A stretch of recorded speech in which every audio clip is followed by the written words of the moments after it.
அரிசி மாவில் போண்டா செய்ய போகிறோம். 1 கப்பு அரிசி மாவு எடுத்து வச்சுருக்கேன், பச்சரிசி மாவு. இப்போ அதில் 1/4 கப்பு தயிர், 2 டீஸ்பூன் மைதா மாவு, 2 டீஸ்பூன் ரவை, இதுக்கு தேவையான உப்பு எல்லாம் போட்டு நல்லா கலந்து வச்சு இப்போ கொஞ்சம் தண்ணி ஊற்றிக்கங்க.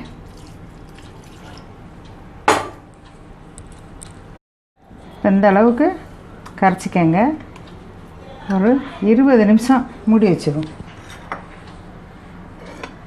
20 நிமிஷம் ஆயிடுச்சு. இதில் ஒரு பெரிய வெங்காயம் பொடிசாக கட் பண்ணி வச்சுருக்கேன், அதை போட்டுக்கோங்க.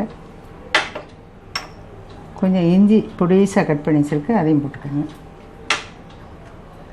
ஒரு பச்சை மிளகா, அதையும் இதோட போட்டு, கொஞ்சம் கருவேப்பிலை, ஒரு 1/2 டீஸ்பூன் சீரகம், கொஞ்சமாக ஆப்பச்சோடா,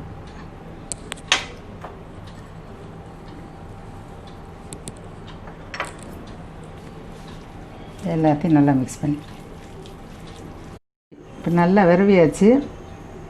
இப்படி சின்ன சின்னதாக போடணும். எடுக்கிற அளவுக்கு வச்சுக்கோங்க. ஒரு கடாயில் எண்ணெய் நல்லா சூடானோன்னா கொஞ்சம் கொஞ்சமாக இப்படி போடணும்.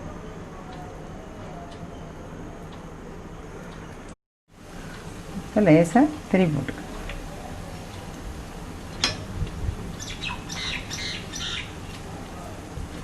இப்போ நல்லா வெந்துருச்சு. இப்போ எடுத்துடலாம்.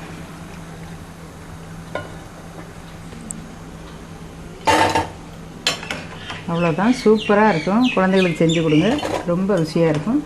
அரிசி மாவு போண்டா ரெடி. நீங்களும் செஞ்சு பாருங்கள்.